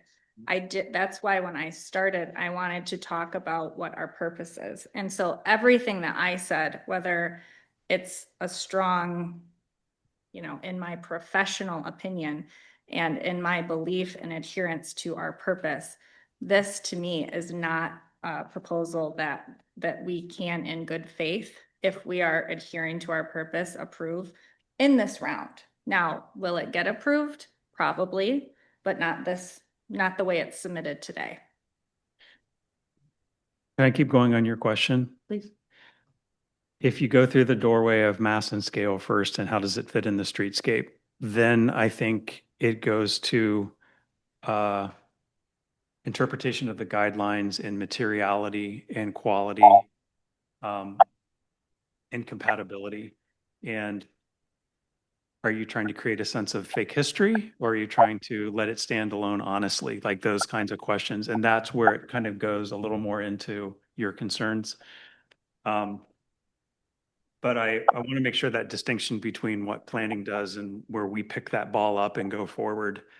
And the reason I say, I give you that example of where I think we've sometimes gotten it right and wrong in the height example is where we may have gotten it wrong is where it fits compatibly on the street, or maybe they could have gone up as high and it just doesn't feel right with the compatibility of the street. That's not a subjective thing, that's a massing thing. But I think I appreciate your comments. John, did you have? Boy, it's a tough one. And I appreciate your comments, Megan. And back to what you said, Scott, too. I think the mass could look differently if it had different materiality. So I think by some depth going in and out, maybe the garage door open, the open quality to the river, I love that. And I would love it if it, you see through from the road and you actually see the river through there. That's the one thing about the house further down, the more modern one, it does have a dividing point. So it has some relief of the mass. That's a pretty massive building. So we have that on one end with retro boats, charming as it is, on right next to it. And then we have these 4 buildings. Of the 4, the outfitter building that's being torn down is the most charming. I mean, even none of them are, but they're so bad. The other 3, in my opinion, they're like 1970s, and here we are 50 years later, and we're stuck with them. So what you said, Megan, I agree with. We don't want to be stuck with something 50 years from now that, what were we thinking kind of thing. And honestly, the materiality, board and bat and metal roof, I hate to say it this way. I'm like you with respectfully, I say it. It reminds me of a budget suburban home that we're seeing everywhere, especially board and batten. Board and batten drives me crazy. It really does. And I don't know that, I don't know that it has a place here. So it's a materiality thing. If this thing were brick and it had a balcony on the top and it bumped back and it just had some dimension to it. And some of the inspiration images had peaked gables, which I think I like better than the hipped roof. And I use the word like. So there's leeway within that, but I think it boils down to materiality. And I'm not as concerned about the scale. It is the river. 2 stories makes so much more sense in a town where we need more buildings and we have so many people. So yeah. Well, a note about scale. I think we kind of have to, where'd it go? Oh, you wanted that. Let's go back to that one. I think Which one? This one. Okay.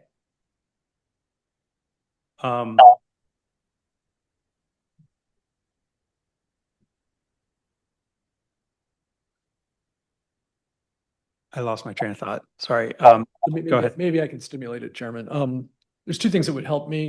One would be a rendering of it next to the other buildings. So, a kind of something that we could really get our eyes around in terms of the massing and the height. I'll go back, I really do like the view going through to the river.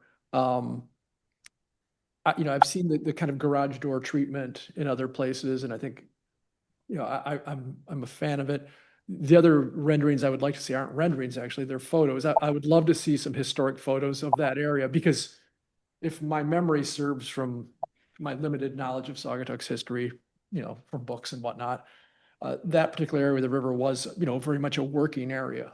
It was, it was fishing. So, it was boat building. So there could be an opportunity there for the applicant to harken back to some of that sort of more, industrial is not the right word probably, but, that sort of maritime history, some of the metal, the giant doors to bring things like nets in and stuff like that. I can see some of that speaking back to the waterfront history in Saugatuck. So I think there's, if we could see sort of what the area used to be, since this is a tear down of the little outfitters building. And also the scaling of what's kind of there. Those are two things that would help me in evaluating this. I feel like we need to give the applicant some, I think we need to give them guidance on mass and scale and materiality that's not suggestions of brick or a different peak, or I don't think that's our purview. I think our job is to say this, how we feel about its compatibility with the streetscape and its mass and scale, and where we see it not being successful in a materiality standpoint in delivering its promise of what it's replacing. So I want to make sure we do that versus suggest things like it should feel more historic, because that leads to an applicant saying, I'm going to come back and give you Disney. And we don't usually approve a sense of fake history or trying to look at something by adding gewgaws to make it look old. I don't want the applicant to hear that. I think if I try to piece together everyone's valid comments and feelings, it's about mass and scale, and it's about a sense of quality and permanence that the space deserves in its context on the street. Like John said, there is like a cacophony of different things happening around it. And in its current form in mass and scale and material delivery, I don't think it's successful in holding its own on the street in a way that doesn't, like, this sort of feels deserving of a river placement that's really important to us, that will stand the test of time. I don't think that means it looks like a Victorian whatever. I mean, I know what you're saying about Board and Batten, but Board and Batten can be lovely. It's just in its current form, it may not deliver on the personality that I think we're looking for. So I want to make sure we're giving him guidance. I think it's a question of substance, like, if that's the right word. It doesn't feel like it has enough substance. For longevity. For longevity, and just for what we would like to see there in those other three spots. Like, the Ship and Shore has substance, It's authentic. It has authenticity. Yeah, it really, and we have to think about that. The river is a road. So, and while this current building is non-contributing, it is authentic. I will make a suggestion, if that's okay with you, given what you've just said. So you have attempted to create some visual interest, I believe, with the change in color. And I feel that that is not enough here. And we are saying that this is too massive given what is around it. And so you can reduce that by addressing the facade and looking at ways to make it more architecturally interesting. And so if we think of this as sculpture in the round, right? We want all sides of the building that will be visible to be interesting in some way, shape, or form. And so there's no windows on one side of the building. That does not fit our guidelines. There is an opportunity here to create interest with change in materiality. And so a brick ledge, change in depth, adding a shed roof, doing a cantilever deck. You've done a little bit of that on the back side of the building, which I appreciate. I understand why you might not want to put lower windows in. You do have a stairwell on the one side, you have a kitchen on the other, so there's not a lot of opportunities on one side of the building to do more windows than what you've already put, but the other side, there's a bedroom, and I think there's an opportunity to do some windows potentially there. We have no suggestion here of light fixtures. I understand that you may not know who's going to be a tenant in this space, but I think an idea of an end use in your presentation where, this has, even the submission has more character with light fixtures. This just is an incomplete design. If I look at it, in my professional opinion, even to go to construction, because there will be lighting here, and what is it? You've submitted the materiality that you have. It does not meet our guidelines. It's a stamped wood. We typically ask for smooth. We don't recreate wood grain. So that doesn't fit our guidelines. And so I'd ask you to look at scale. I'd ask you to look at materiality, visual interest, adding, some openings on the sides of the building. And then completing the submission with light fixtures and that kind of thing. Is that helpful? It is. You're one voice, so I want to make Does sure. anybody else have any thought? My only one voice to what you just said is I'm okay with the mass and the scale. And I was too. Beyond that, I understand your materiality concern, your detail concern, your authenticity concern, in the delivery of an expression. Yes. But I think the mass and scale fits that spot, from my perspective. I think, you guys can visualize it. It's hard for me to visualize you're pulling up the street, but it's hard to see. I've seen the drawings when you see the two buildings on either side. I think it would be helpful to see that. Yeah, I do too. We've asked for that before. This applicant, What's that? you've asked for that before with other applicants. With other Okay. applicants, yeah, we've asked for applicants to Agree come that the back. Mass and scale, I feel like that they've done a lot to address that already. I've looked at this as it was going through the planning process and putting a waterfront walkway, they didn't have any obligation to put in parking spaces. Do you think that the Butler, when they put a 400-person patio over there, put in one parking spot? They didn't.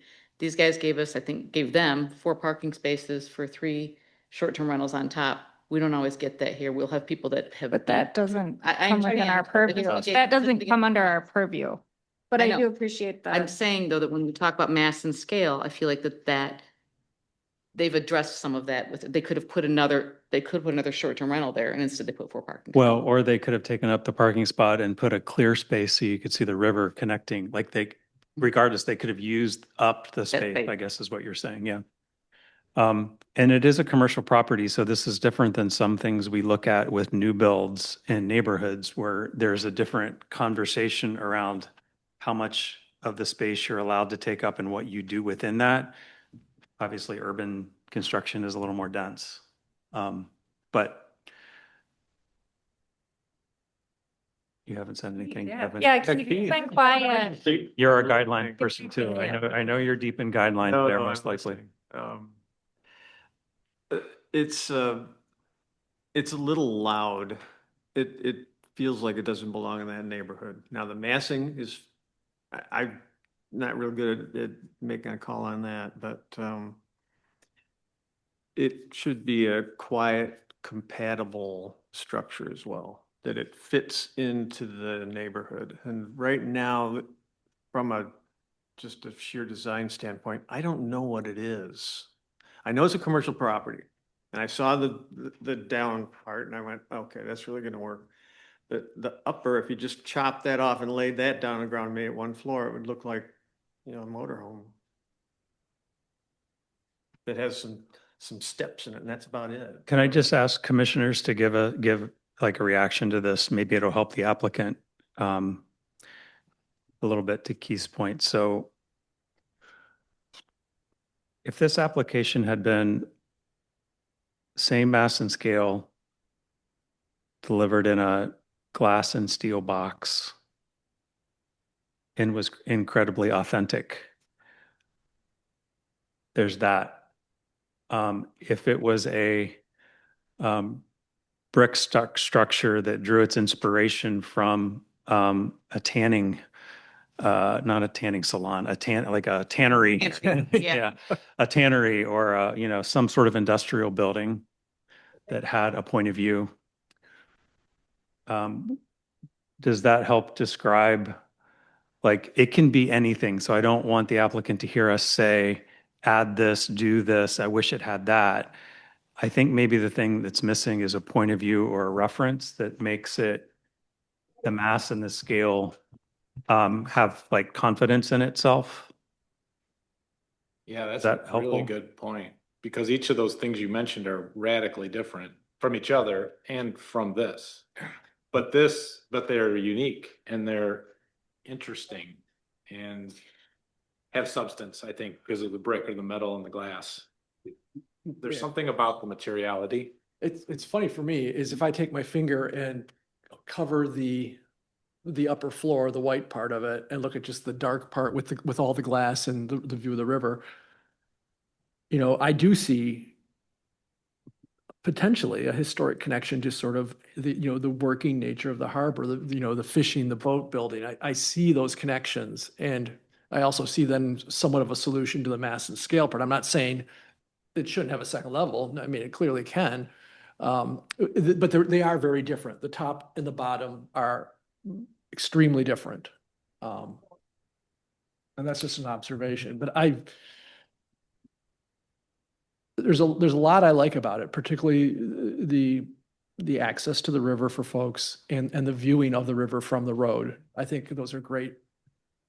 We all like that. Yeah, I think we all agree. I think Yes. these are points that we all really These are agree. good. So maybe, is it helpful to the applicant if we focus, is it what the second floor is doing in terms of mass and scale and treatments that is causing pause among most of us? Is that the area that of most concern? I have a large pause here, and maybe this is a, you know, like where I struggle from a moral standpoint, and that is we do a great deal of, I'm going to call it harm.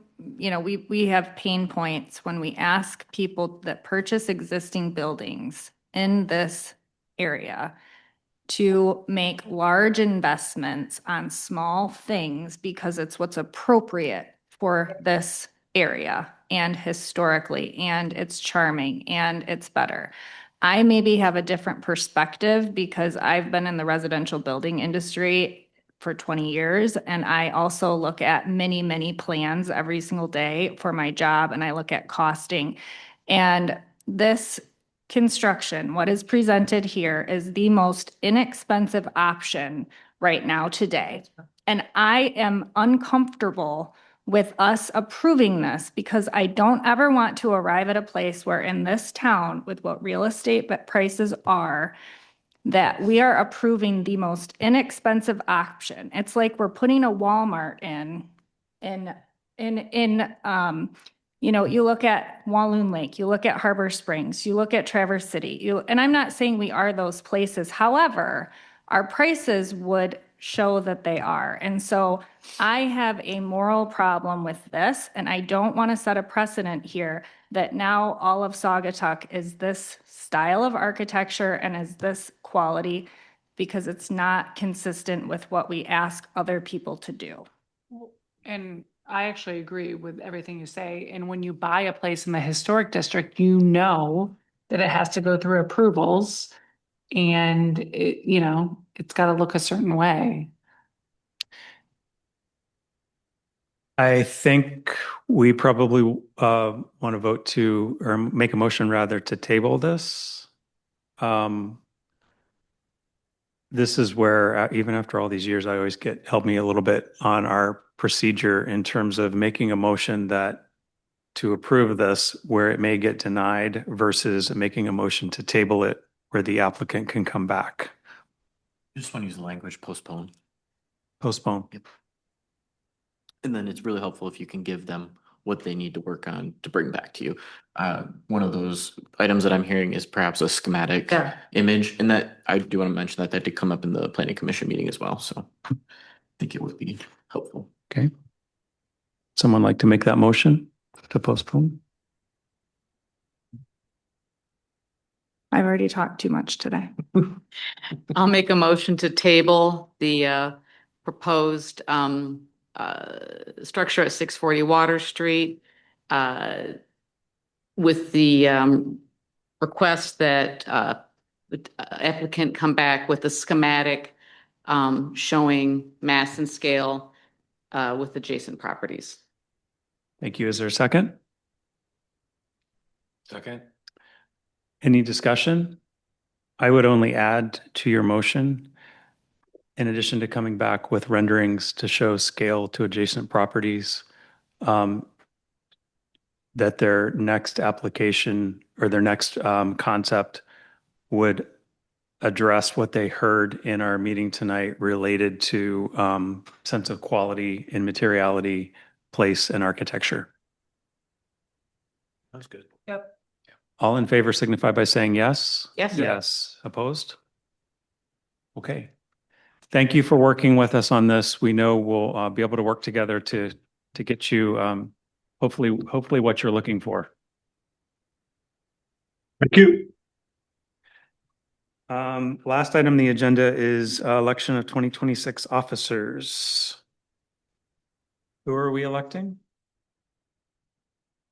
Elect a chair, a vice chair, and a secretary. Oh, those are all at the same time? Yeah, okay. Yeah, it's the first meeting every year. Okay. Can, how do You we can do do that? them separately or together. It's up to you, however you want to do. I'll make a motion to re-elect Chair Straker, Vice Chair Patterson, and Secretary Lampin. I'll second. Okay, second. Make it easy. Yes, please. That should take long. All in favor signify by saying yes. Yes. Yes. Opposed? Okay, well, that was Thank you guys for serving. We uncomfortably appreciate fast. That needed a snack and a water break. No, I'm just teasing.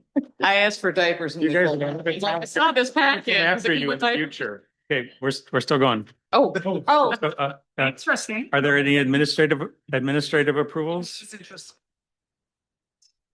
Is communication Okay, communication? from Sally. Oh, yes. Did everyone see the letter in our packet Yes, related to the Rose Garden? Yes. I did. That was thoughtful. Okay, thank you. Are there any public comments for anyone on the screen?